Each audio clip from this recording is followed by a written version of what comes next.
নমস্কাৰ বন্ধু বান্ধৱীসকল সকলোকে মই পুনৰ নতুন এটা ভিডিঅ'লৈ স্বাগতম জনাইছোঁ মই আছাম জিকেৰ কেইটামান অতি গুৰুত্বপূৰ্ণ প্ৰশ্ন আপোনালোকৰ মাজলৈ লৈ আহিছোঁ আছাম জিকেৰ ফাৰ্ষ্ট পাৰ্টটো মই অলৰেডি ভিডিঅ' আপলোড কৰিছোঁ আপোনালোকে মোৰ ভিডিঅ'সমূহ চেক কৰিব পাৰে তাত দেখা পাব আছাম জিকেৰ ফাৰ্ষ্ট পাৰ্টটো এইটো হৈছে ছেকেণ্ড পাৰ্ট গতিকে ভিডিঅ'টো পলম নকৰি আৰম্ভ কৰোঁ আহক লগতে এটা কথা কৈ যে আপোনালোকে যদি মোৰ লগত কণ্টেক্ট কৰিব বিচাৰে তলত ডেছক্ৰিপশ্যনত মোৰ ভাগৰ ইনষ্টাগ্ৰাম আৰু ফেচবুক আইডিৰ লিংক দিয়া আছে আপোনালোকে তাত গৈ মোক ফ'ল' কৰিব পাৰে আৰু মেছেজ কৰিব পাৰে তো পলম নকৰি ভিডিঅ'টো আৰম্ভ কৰোঁ আহক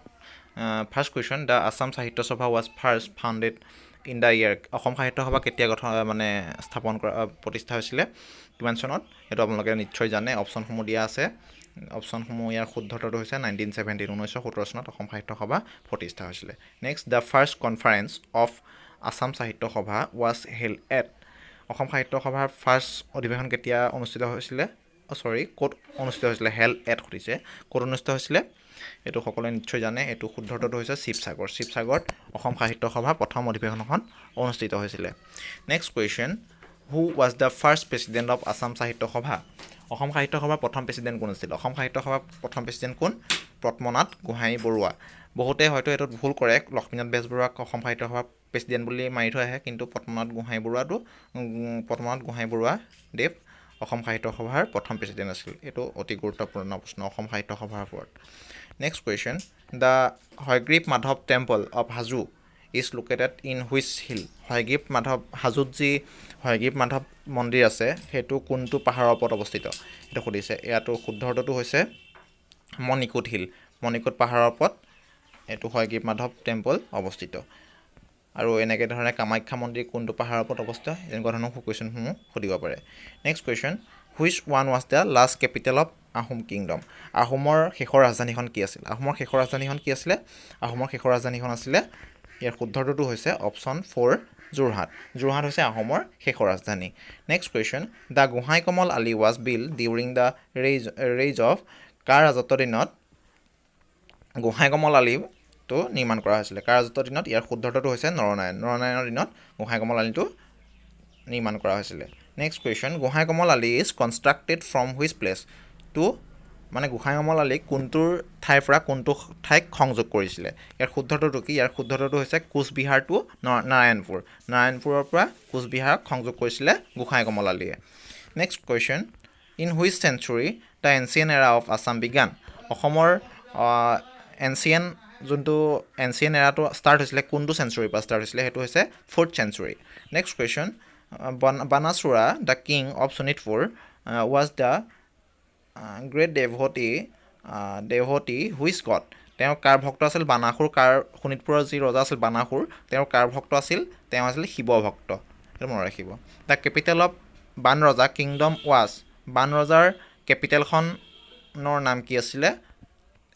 এইটো শুদ্ধ উত্তৰটো হৈছে option 2 Sonitpur next what is the name of king Bana's daughter বানৰজাৰ জীয়েকৰ নাম কি আছিলে আপোনালোকে নিশ্চয় শুনিছে হৰিহৰৰ যুদ্ধ বানৰজাৰ জীয়েকৰ নাম কি আছিলে উষা তেওঁ কাৰ আছিলে প্ৰেয়সী আছিলে এইটো অনিৰুদ্ধ শ্ৰীকৃষ্ণৰ নাতিনীয়েক আৰু নিশ্চয় জানে হৰিহৰৰ যুদ্ধ শোণিতপুৰত হৈছিলে সেইটো কাৰণটো মই কৈ নাথাকোঁ এতিয়া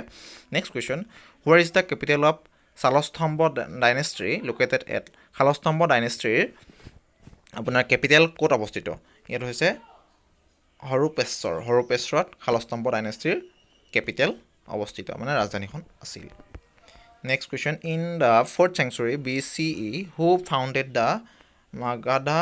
এম্পায়াৰ মগধ সাম্ৰাজ্য কোনে প্ৰতিষ্ঠা কৰিছিলে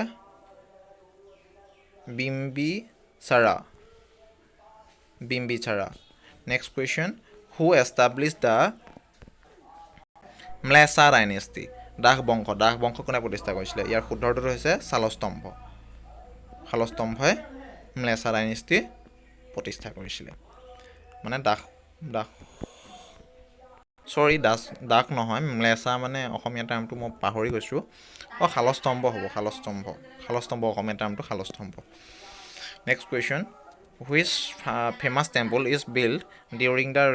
ৰেইজ অফ শালস্তম্ভ ডাইনেষ্টিৰ শালস্তম্ভ সাম্ৰাজ্যৰ দিনত কোনটো মন্দিৰ নিৰ্মাণ কৰা হৈছিলে এইটো হৈছে শ্ৰী মহাভৈৰৱ মন্দিৰ এইটো অসমৰ question next question Sadullah Coalition's ministry took place on আৰু উত্তৰটো হৈছে 1 April 1937 which one city is also' known as the city of India অসমৰ ভাৰতৰ টি চিটি বুলি কাক জনা যায় ইণ্ডিয়াৰ ডিব্ৰুগড়ক এইটো কুৱেশ্যন আহি থাকে প্ৰথম চাহ বাগিচাখন মানে চাহ বাগিচাখন ক'ত হৈছিলে চাবুৱাত এইটো এনেকুৱা ধৰণৰ কুৱেশ্যনসমূহ অহা দেখা যায় total number of bridge over the river ব্ৰহ্মপুত্ৰৰ ওপৰত কেইখন দলং আছে ইয়াৰ শুদ্ধটোতো হৈছে অপশ্যন 1 6 দ্য নৰনাৰায়ণা সেতু কানেক্টছ the Panchratna town with which city Panchratna টাউনৰ লগত নৰনাৰায়ণ সেতু যে কানেক্ট হৈছে কোনখন চিটিৰ লগত কানেক্ট হৈছে Jogighopa who was the first chief minister of Assam অসমৰ প্ৰথম মুখ্যমন্ত্ৰী কোন গোপীনাথ বৰদলৈ গতিকে এনেকুৱা ধৰণৰ কুৱেশ্যনসমূহ অহা দেখা পোৱা যায় যদি ভিডিঅ'টো ভাল লাগিলে তেনেহ'লে লাইক কৰিব কমেণ্ট কৰিব আৰু শ্বেয়াৰ কৰিব লগতে আমাৰ চেনেলটো ছাবস্ক্ৰাইব কৰি থাকিব আৰু ভিডিঅ' আপোনালোকৰ মাজলৈ দি থাকিম আপোনালোকে চাব পাৰিব গতিকে আজিলৈ মানে ধন্যবাদ